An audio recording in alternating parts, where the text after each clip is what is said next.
Hello and welcome to the First Issue Club podcast. We're your weekly reading club for first issue comic books. The show where, just like Sue Storm, we love a good read.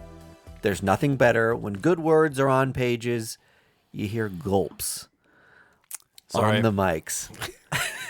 I subdued my gulp. If you heard my gulp, you're really listening to it too loud. And the boys are drinking some champagne because, of course, we've got some news. Oh, yes. Vargas is back. Cheers, Vargas. Cheers, Vargas. And he's officially off the market. Sorry, you all had your chance. For eagle-eared listeners, Vargas has been gone for 2 episodes because he's been prepping for his wedding. Yep, mission accomplished. And it was a beautiful service. Had a great time. Mike D got to draw a MODOK box. Yeah, that was fun. We had a little box draw. It wasn't a contest. But if it was. Block drawing activity. Yes. It was a lot of fun. Like an icebreaker at a wedding. Well, it was for my future son. Which he will chew on and That's throw okay. away. Had a boy running. That's okay. The markers are poison. He'll learn. But no, congratulations on your beautiful wedding. Well done. It was a fantastic affair. Yeah. I hope everyone had fun. That was the objective. Fun was had. You took a real gamble and did it outside. Yeah. Like a complete lunatic. No, it worked. You had no idea what Mother Nature had in store. Yeah. That's why we got the tent. Yeah. Listen, I've been to a wedding in a tent when it's raining. It sucked. Sure. But no, it was perfect weather. I mean, I think it was the common Midwestern thing that was said was, man, beautiful weather today. So your wedding was blessed so many times over. Hashtag blessed. True. Good weather, bad sewers. But Yeah. Well, I had a little sewer issue in the backup of your basement. That's where okay. your comics are at. yeah, we'll talk about it on the Patreon. So head over there if you want to hear our poop tales. Ugh. Poop tails. Woo! That's Andy. I'm Mike. And I'm Greg. And together 3, we are the First Issue Club, the podcast that's brought to you by Space Camper Cosmic IPA.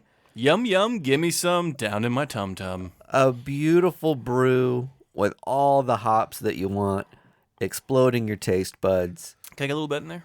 You want some Yeah. on top of your Yeah. rosé? You know what Space Camper pairs well with? Rosé. You heard that here on First Issue Club. Okay. We're going to call this Flash Shoes. Yeah, because it's red and gold. Yeah. Or Galactus Booger. Galactus Booger. Cheers. We're waiting for the verdict. I'm sure it's good. It's phenomenal. I'm sure it is. That's wonderful. All right. So, Space Camper Cosmic IPA, not just a drink, it's a mixer, too.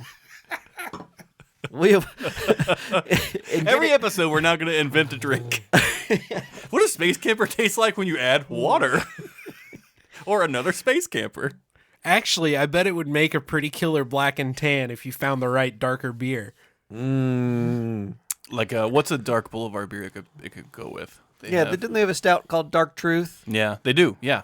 What about pair it with like the chocolate ale? They used to do a black IPA, too. 2 IPAs. 2 IPAs make a right. All right. This is the podcast wherein we discussed first issue comic books. True. But before it, we talk about some comic book news. All of this in an effort to onboard you into this complex, complicated hobby. Can it be made accessible? Maybe. We're trying. Through First Issue Club. It shouldn't be that complicated. Tell me more. Think about it. Picture books about superheroes saving the world. How difficult is that? It doesn't sound like it should be that hard to follow. It should be a right? layup. Honestly, However, how many superheroes can there possibly be? 2 tops. Yeah. You got Superman. One who gets his powers from the sun, and one who comes out at night. You got Batman. That's it. I was reading Fantastic Four #7 earlier today. Mm-hmm. And in the back, they were like, here's all your questions about the Human Torch and his clothes. And Yes, I love that they had to like, do that. how all this works and yada yada. And I was like, this is where it started. This is where the convolution began. Yes. Yeah. No, his hair doesn't burn up. No, his pants don't turn into ashes.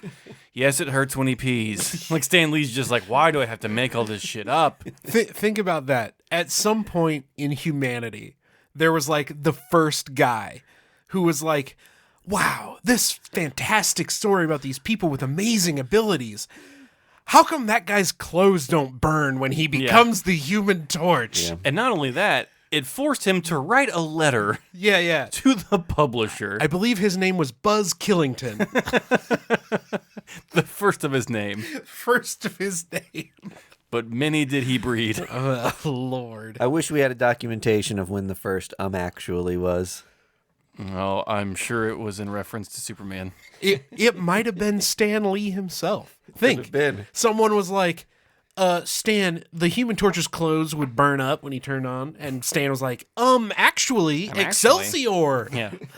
They're made of unstable molecules, genius. I'm surprised I had to explain that to you, you fucking rube. You troglodyte. It's a nice hat you're wearing, Stan. What you call that? It's called a fedora. Clearly, you are not a true believer. I made myself sad. All right. Do you guys want to get into some comic news? Yes. What have you been seeing lately? What's buzzworthy? I have a few things I just want to touch on. There's a lot of Kickstarters out there right now for all of us to spend our hard-earned money on. For those of you who may not know what a Kickstarter is, Kickstarter is like a crowd-funded site to get basically anything you want made by the support of the crowd you are wishing to get funds from. So there's like anything under the sun can be crowdfunded on Kickstarter, but we're going to talk about comic books specifically. James Tiny Onion has a 10-year retrospective Kickstarter happening right now that dives into like The Woods, Something's Killing the Children, the Mimetic trilogy. Yeah, it's 3 different big old thick boy James Tynion omnibuses. Yep. And then, of course, there are limited edition, issue number slipcases, issue number 1 reprints, foil covers. Yeah. And everything. So Who would have thought what kind of a big business a slipcase would be for the comic book industry? it took one nice looking slipcase and everyone said, hold on. Well, everybody People was pay so much more for Yes. a slipcase. It's wild. yeah. Everyone was like, "Oh, the DC Absolute editions are really good." Yeah. I think the first time I saw it was the Darwin Cook Absolute edition of Home Frontier. New Frontier. New Frontier. Yeah. And but I was the same way. I saw that in the slipcase. I was like, there's no other way I want to store this book but inside that slipcase. Yep. It is beautiful. Yeah, my first one was the Absolute Watchmen. And it's yeah. yep, I feel like an absolute academic when I pull this out. Look at my giant brain. It's an investment, asshole. So and what I liked about the Tiny Onion Kickstarter is it was a manageable Kickstarter. It's a manageable Kickstarter with multiple tiers, but there is a drop off when the tiers start to get out of fucking control. And it's right around the slipcase tier. Well, it's once you start wanting to get everything. yeah, Like, yes, you want all 3 books? yeah, Open up the wallet. yeah, and go get a loan from your favorite bank Yeah. and enjoy Because I think it's $300 for all 3. on a good day. Maybe like the early bird special. Oh, okay. The thing I always forget that I need to keep telling myself is that Kickstarter is a place to support creators to help get something made, not necessarily a place to find a good deal. That is correct. And you lose that a lot, and go look at Kickstarters, and I'm like, that's unreasonable.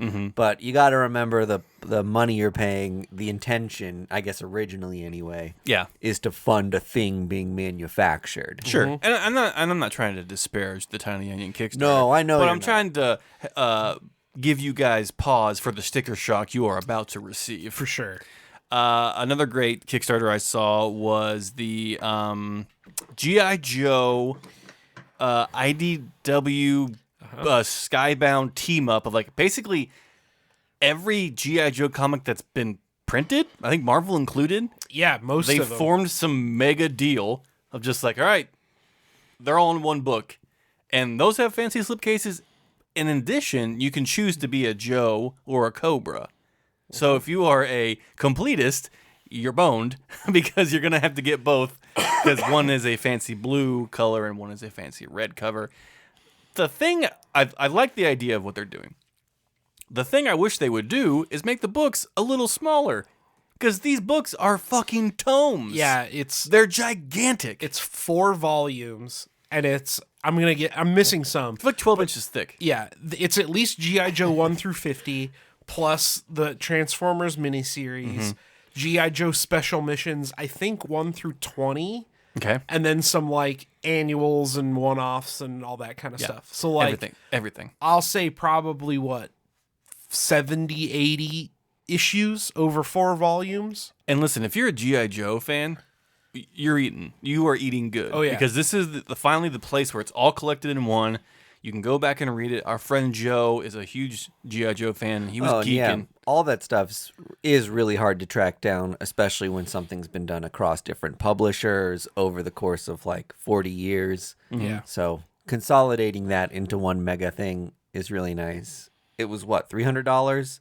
$300, yeah. I didn't even look at the price because I didn't really want it, and I knew For one set. I was gonna be mad. It's $300 for a set, which like a normal Omni is like $100. 100, 150, and you're getting depending, 4. Yeah. So it's not bad for what it is. It's just a lot to spend at once. Yeah. I mean, I know I'll buy like one Omni a year.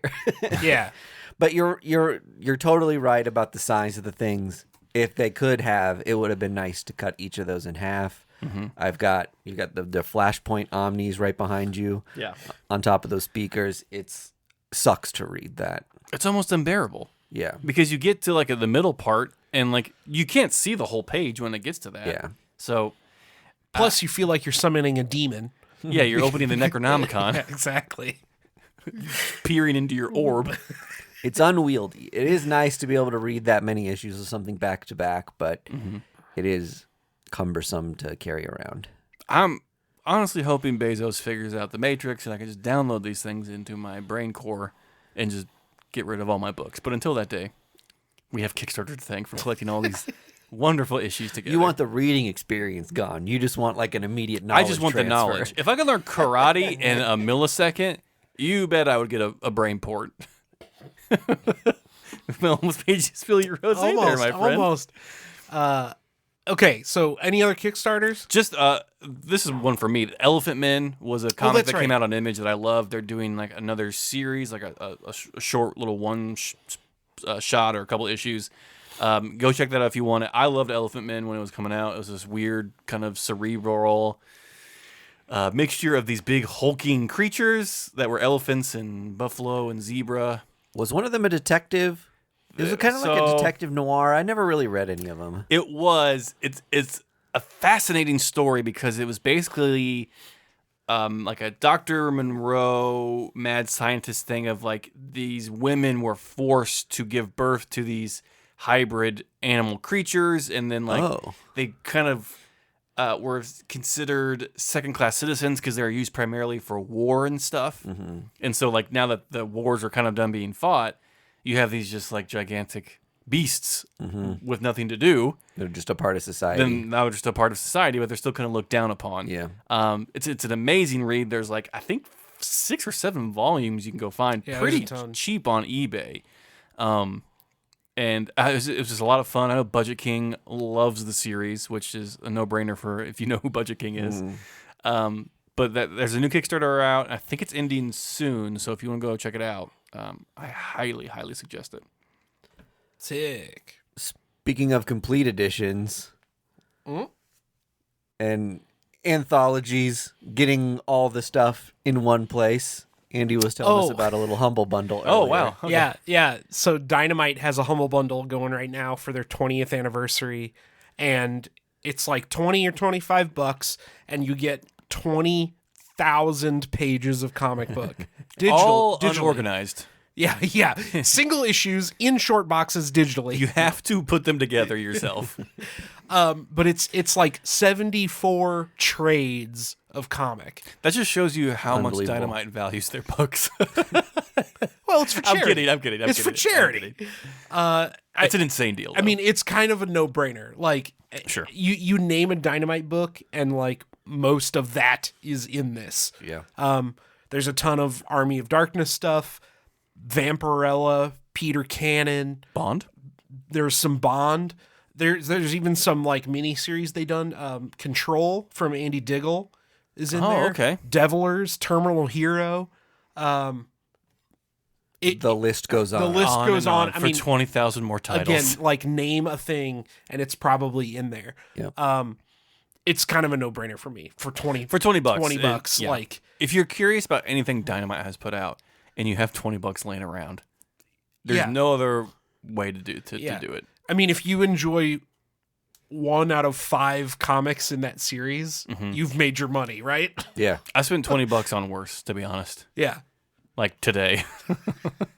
And again, it's Humble Bundle benefits charity. Correct. If you're not familiar with that site, it's a common thing that they put together a lot of like digital There's content, Yeah. and you have a great savings for it. Sometimes there's like video game stuff. Yeah. They do a lot. It's also like a digital store, kind of like a Steam or an Epic store. But their main draw is they'll work with companies to put together digital bundles of goods. And then a portion of those proceeds will benefit a charity, and you can see whatever charity or choose the charity sometimes. So again, it's a no-brainer. And if to continue on the Humble Bundle train, which is just kind of fun to say, Humble Bundle, there is a Hellboy and BPRD Humble Bundle right now for $30. You can get essentially every BPRD book and like 36 volumes or 36 issues of Hellboy books. Oh, okay. Which is a crazy deal because there's over 200 BPRD issues, like close to it. So, like Andy said with the Dynamite deal, it's like they're basically giving away for pennies on the dollar. Yep. And again, benefits charity. Like, not only is this like an insane deal, but it goes toward a good cause. Yes. The children. Think of the children. Hellboy's one where like I've read the first handful of trades.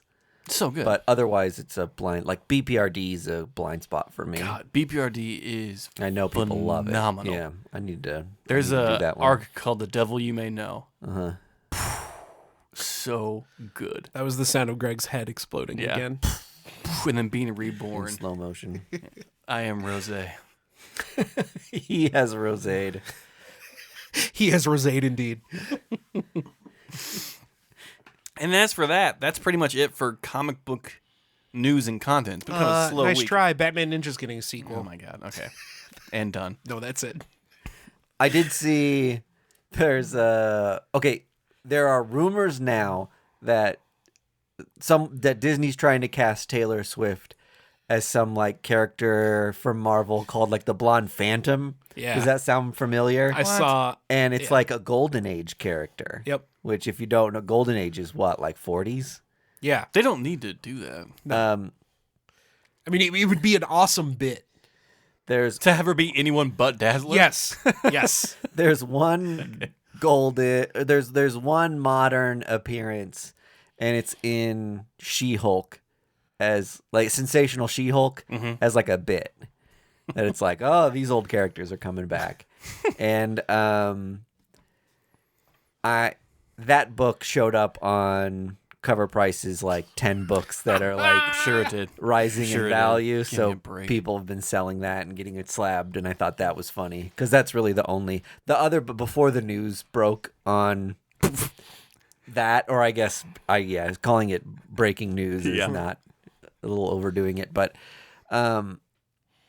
that comic that first had the Blonde Phantom in it was obviously Golden Age comics, already like a $2,000 comic in like any grade. Yeah. All those old like timely comics and early Marvel comics are a fortune. So you're not getting your hands on that one. Ever. But you can get your hands on this weird, obscure She-Hulk issue. So maybe look out for that in dollar bins if that's your cup of tea to collect Taylor Swift. If you have to have this to collect Taylor Swift particular rumor related stuff. God. I tweeted recently that they should throw everyone for a loop and cast Lizzo as Dazzler, and then have Taylor Swift be the blonde bombshell or whatever, blonde Phantom. Would that be great? I just don't think we need Dazzler. No, Lizzo needs to be Dazzler. Sure. Is she canceled? Is she uncanceled? I don't know. Lizzo, was she canceled? There was some stuff going around. Yeah. What? We'll talk about it later. Yeah, that's a Google for you. We call that's a Google. This is not first issue club fodder. Damn it.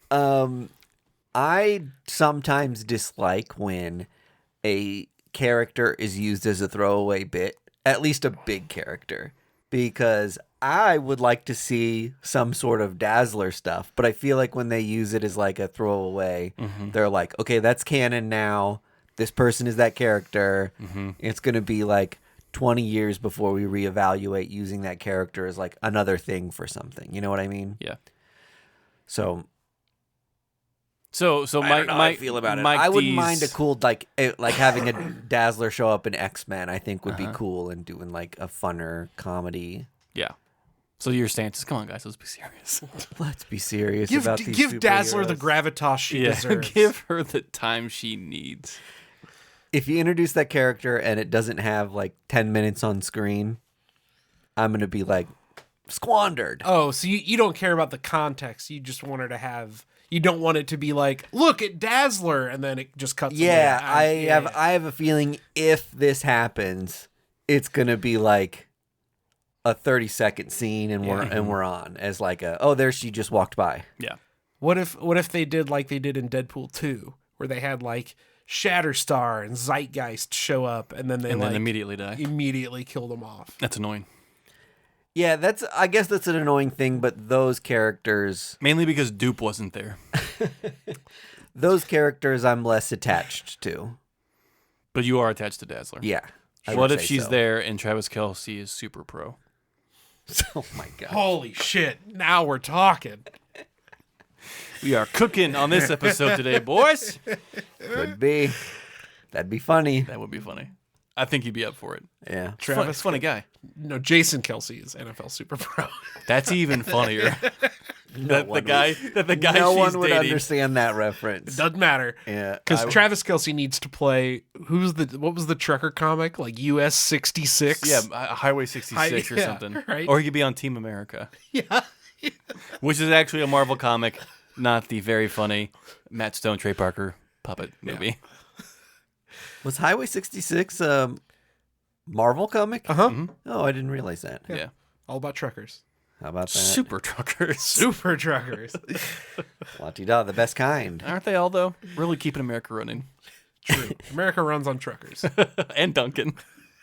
Can we please talk about comics? I'm losing my brain. Please. We'll officially move to the comic book segment. Greg, do you want to take it away? Or do you need a break from talking? Convoy. Brr. I know it's a book that was read by 2 members of the club. Yep. Grommet. Grommets #1. Yep. By Rick Remender, Brian Posehn, Uh-huh. Brett Parson, who did. I'm going to stop right here. Brett Parson is maybe one of my favorite illustrators. He did a ton of Tank Girl stuff. Yeah. Over on Titan, and his art, for the price of admission alone, the art is worth it. But Grommets is set in the 80s in California when skateboarding was in its infancy. Yeah.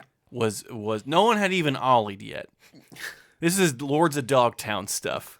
And I hardly ever say this. And when I hear people say it, it really is like nails on a chalkboard for me. This book was made for me. There's SoCal punk rock. There is skateboarding. There is a kid getting beat up because he fell down and his face is all fucked up and bloody. What else can you want from a They comic? listen to Moving Pictures by Rush. They listen to Rush. That's an Andy thing. This to me is maybe the perfect comic yeah. because it is going to be poignant, doesn't take itself too seriously, it's funny, and it's just so much fun to look at. Picking up a Rick Remender book, I was like, oh, okay, these kids are going to skateboard onto an alien spacecraft, right? Obviously. And get laser guns. Yeah. And that does not happen. This is so rooted in reality. It is a straight up slice of life comic. This could be just like labeled as a Wonder Years comic. Yeah. It is such a nice, and this is a tricky nostalgia bait and switch for me, because this isn't a franchise that I've grown up with or loved. This isn't like, a famous trope that I like reading about. this is just skateboarding and punk rock. And it tricked me, and I love it so much. And I wish you all would go out and buy this comic from Image Comics. Does it follow a group? Does it follow one teenager? So there's a young boy who moved to town from San Francisco. Moving on into town. From the big city into another big city. And it follows him just being the new kid. It's like the first day of school, I think, pretty much. Yeah. Dad drops him off, makes a big embarrassing scene in front of the school. All the kids are there pointing and laughing. They kiss on the mouth. No, he See says, you. He goes, have a good day. Like every dad does, or every dad should. No, it's kind of cute. He goes, I think you're a neat son. Goodbye, I love you. And apparently every kid... Yeah, just bodies him for that. Every kid in front of the school has like super hearing. And it was just like, what the fuck did your dad just say? Your dad loves you. Yeah, you have a compassionate father figure? Idiot. And they just straight up body bag him. And, but he's like a skate kid. He tries to like meet up with other skate kids that he sees in the school, and they call him like a poser and just like make fun of him. And then like this other kid who he befriends is just like, don't worry about them. They're the posers. Like, I like skating too. And like, he kind of like boasts about how good he is at skateboarding. And we come to find out as the comic goes on that he actually like sucks at skateboarding. And like, you kind of just are, I think we're going to get like a really neat story. Like these two wayward kids who are trying to figure themselves out individually are going to have a better time discovering themselves like with a friend by their side. Yeah. Like we all really need in life. Aww. Yeah, I said it. I do want to give a warning, though. There's a lot of coarse language in here. A lot of slurs. That is completely of the time period. Historical context will help you here. Yeah. But there's a lot of homophobic slurs. Yeah. There's like one or two. No, there's way more than that. One or two feels like a lot. Yeah. I mean, yeah. In 2024. Yeah. Well, especially when they're very offhand and like. Yeah. It's like when you watch like the dirt bike movie Rad. Like and you're just like, oh, this is a cool movie about dirt. Oh my God, what did they just say? And like, why do they keep saying it? Yeah. And it's I don't know. They could have done without it, but a lot of these things I think could do without it. I realize that creators want to give people a peek into what a time was like. Mm-hmm. But does every Martin Scorsese movie need to have the N-word in it as many times as it does? Does that make the movie better?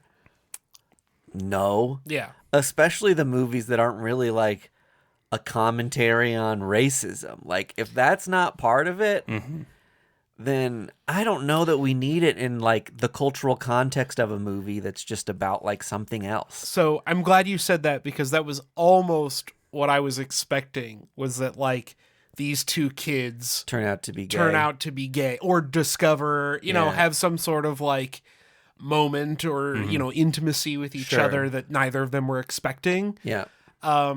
Because they kept like peppering that stuff in. This is what happened in Paper Girls. Yeah. Was that one of the characters used a lot of those terms, and then you find out like she comes out like halfway through the comic, and you find out that like, as a defense mechanism, she's leaning really hard into that language. And this is a 7-issue series. Yeah. So that might There's good room for that to happen. Yeah, there's room for that. But I just wanted people to know that if you're not looking for that in your comic, maybe skip this one. But it is very good, and I would recommend it. Yeah. Same. Right on. You love to hear it. You love to hear that a comic's good. Well done, everyone. Andy, what do you got for us? I read Helverine #1. Whoa! Because no one is going to read Helverine except for me. The most wicked comic in Marvel history. Correct me if I'm wrong. Helverine appeared a while ago. I mean, last year. Yeah. And so he's just now getting his own comic? Well, this is the restraint Marvel has shown. This is a continuation of the story that took place in the crossover between Ghost Rider and Wolverine. Okay. Marvel, you missed your moment. I don't know. That whole thing was odd because that tie-in looped into the actual Wolverine run, but it was right in the middle of all the Krakoan downfall stuff, and so it just totally didn't fit in the storyline that was happening. Yes. It made for an awesome cover. Yeah, that Ryan Stegman cover. That Stegman cover on the... Yeah, I got mine slabbed. For sure. Just because I thought it looked rad. Yeah. And I think that that issue of Wolverine still sells for like... It's like a $25 book or something. Yeah, if you have it slabbed, it's like $80 too. Yeah, I'm well, sure. I mean, when the history books of time recall the greatest moments of our Helverine life, will be an enduring character. Helverine will be a footnote for sure. Well, I'll say this. Right next to Hot Claws Wolverine And Noseless Wolverine. and Noseless Wolverine. I'll say this. Benjamin Percy's writing, and if there's one thing we know about Benjamin Percy, homeboy can write an action book, He knows a sentence. right? Knows his way around a sentence. Ooh, that predicate. So, Hanging participle, am I right? so this book revolves dangling. around a government organization that has reanimated soldiers' bodies using hellfire energy and made them like almost knockoff Ghost Riders themselves, right? So it's a Okay. squad of bad Ghost Riders roaming around, killing a bunch of people, I mean, yeah. and the government brings in Wolverine, Logan, and says, "Okay, you need to be Helverine now and help us take down these guys." And Logan's like, "I can't because I was that demon was stripped out of me by Ghost Rider." We broke up. And the guy was like, We're not talking anymore. and the guy's like, "Well, hang on. We've got this video of you being Helverine." We have this video of you stealing. And you come to find out, spoiler alert if you haven't read the book, at the end, He's not the real Wool. Wolverine's son is Helverine. Dakin. But it's not Dakin. Oh, He's Draken? got his name, whatever. Yeah. Yeah.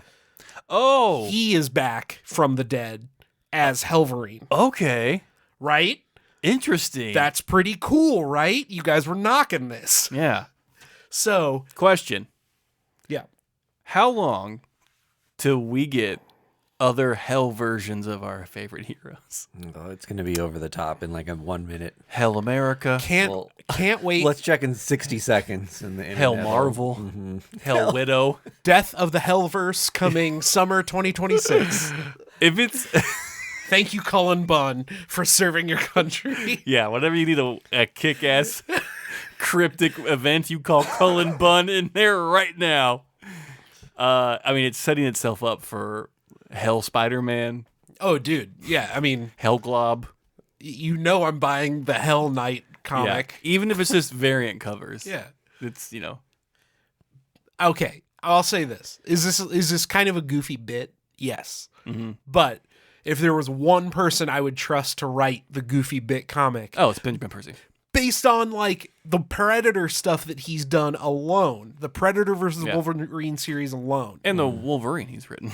and the Ghost Rider he's written. Yeah. Right? Like, Yeah. if there's one guy that can do it, it's Benjamin Percy. Yeah, they just gave Benjamin Percy Marvel Knights. It was just Yeah. like, just take it. Do whatever you want, man. It is always fun when a creator has a couple ongoing runs that last for a while, and then they get the opportunity to smash them together or interweave some things. Yeah.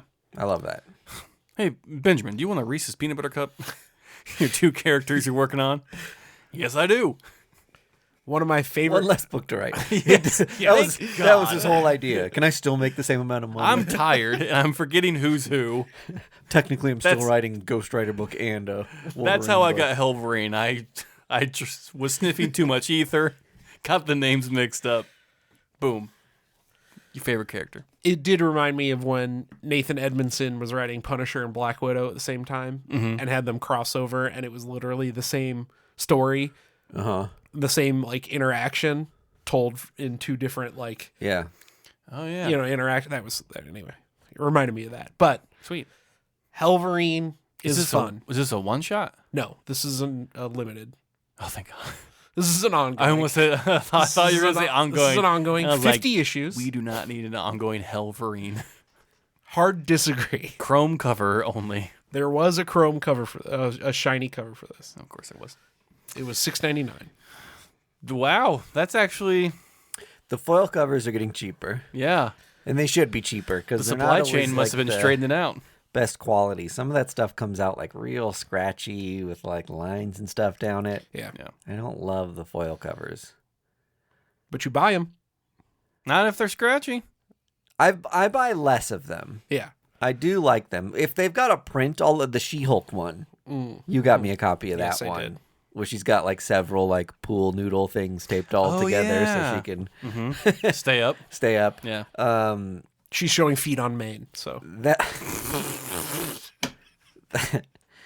That one, the whole cover is covered with a print, right? Yeah.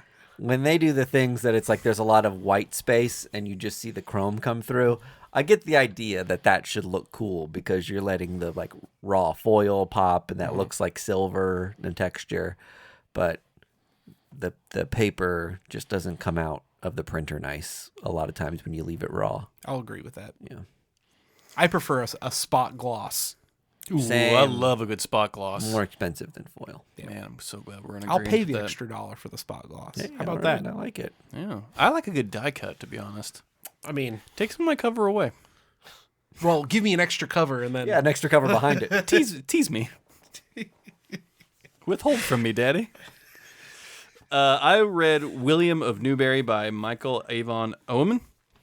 This is a book about a Did he write and do the art? Yes. write and art. I want to say it's a raccoon.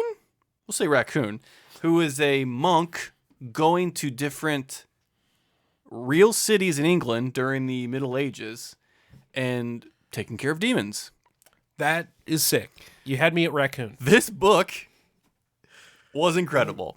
I don't know what I was expecting, but it is the most Hellboy adjacent book that isn't attached to Hellboy I've maybe seen. Like, it is its own unique take and art style, but also is like very reminiscent of like and it's on Dark Horse, so it's like you feel like this should be set somewhere within a Mike Mignola fairy tale or something. There is very cool occultist stuff. There is humor. There's like an unlikely team up in the middle of this book that is very endearing.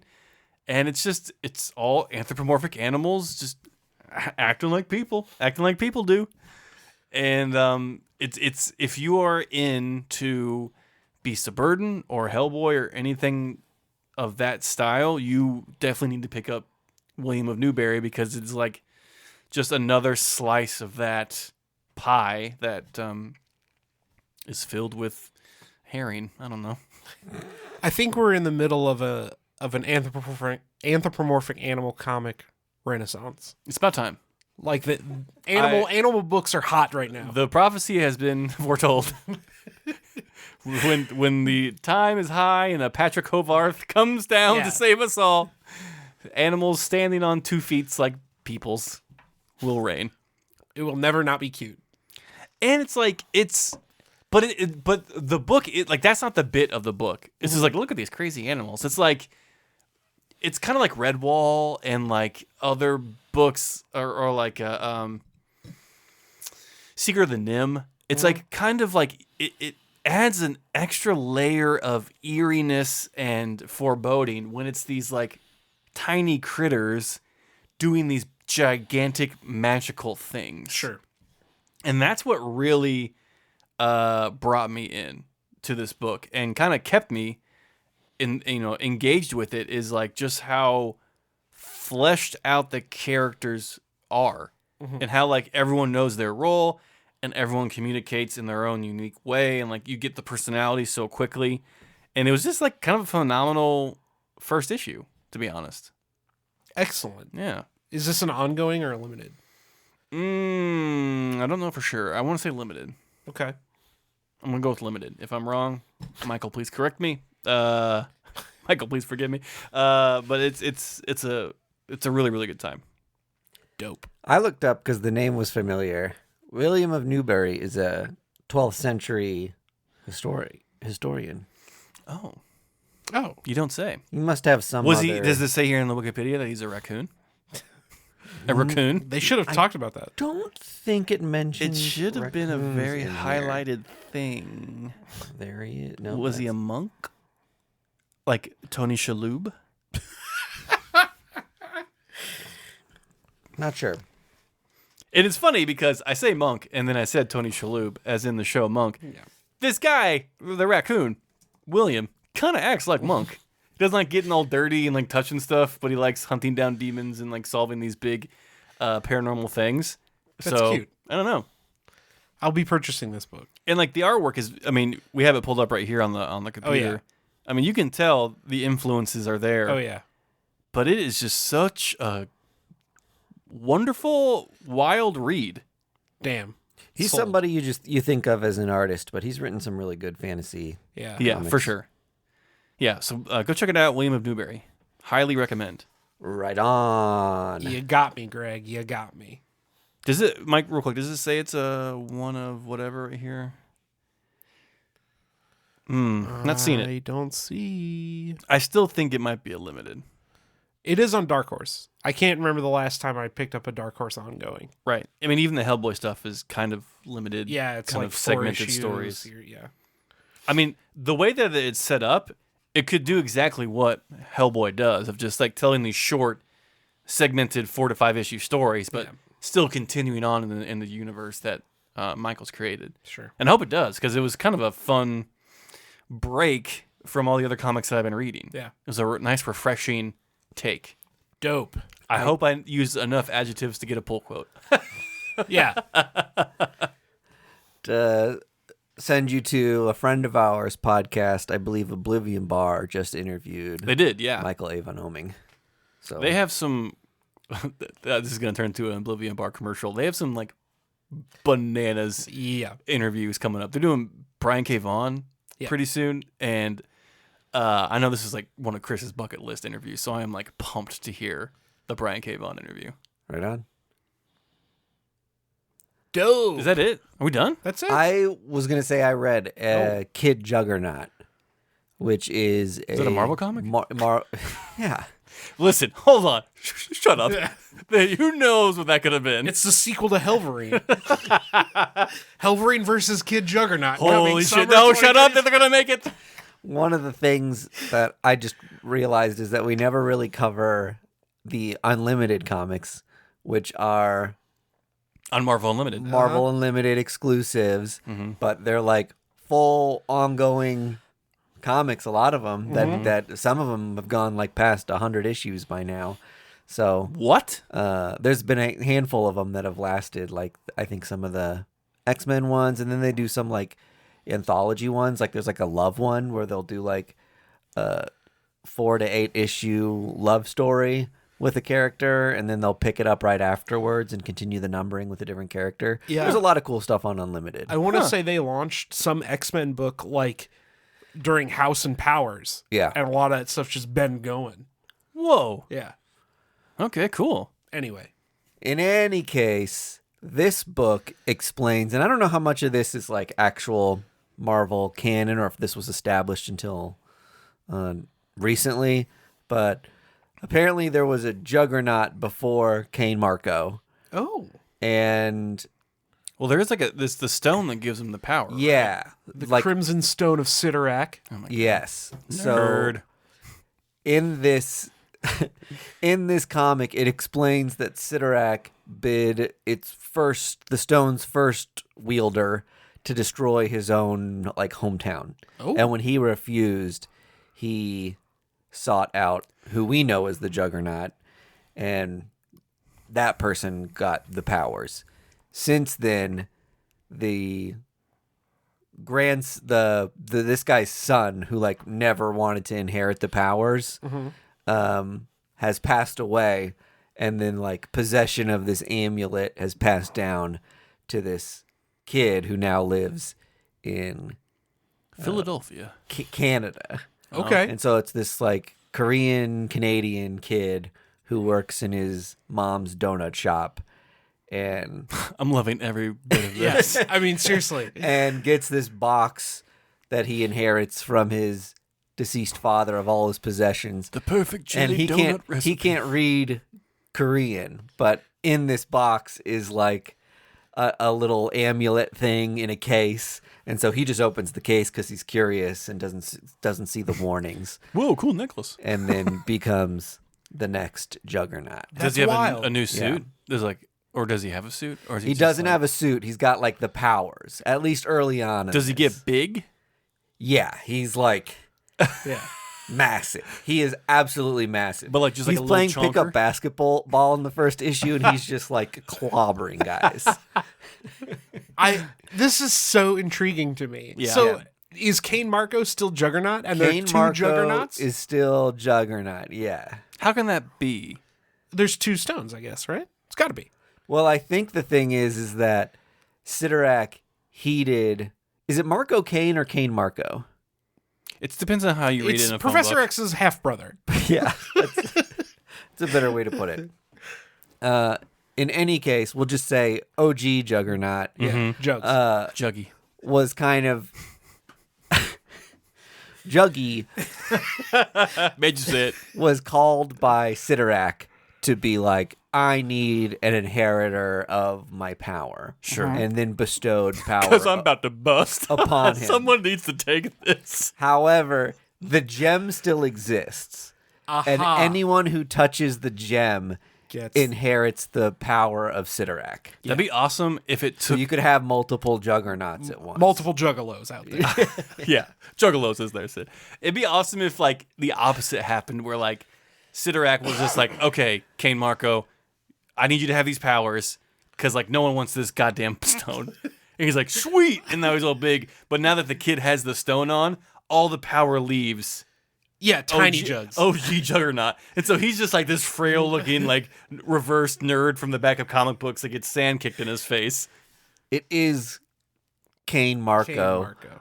So I was right. And I'm just realizing when you reverse that, it sounds like you're Michael Caine. Yeah. Michael Caine. Marco Kane.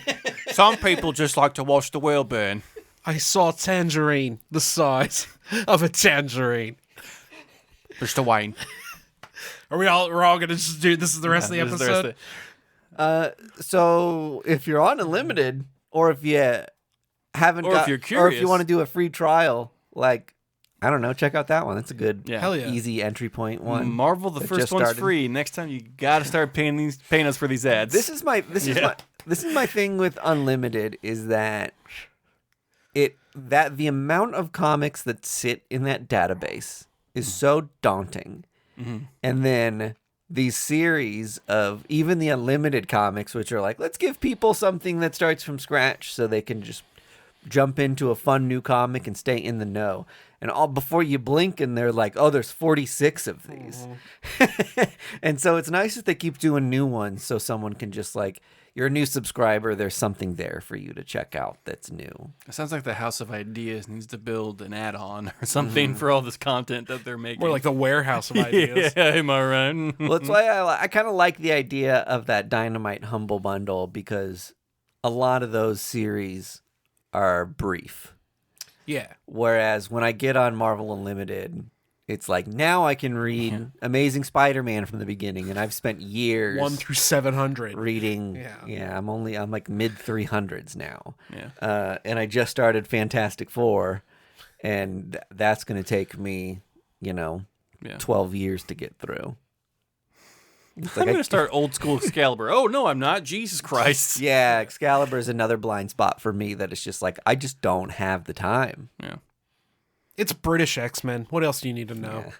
It's funny, but it's like a dry funny. I'll read the Cliff Notes. Yeah, big feet crush people all the Yeah, it's time. like dry mutant stuff. I don't know. A lot of crazy walking. a lot of transvestism. They swap clothes a lot. I don't know. It's insane. Join us on the Patreon for more.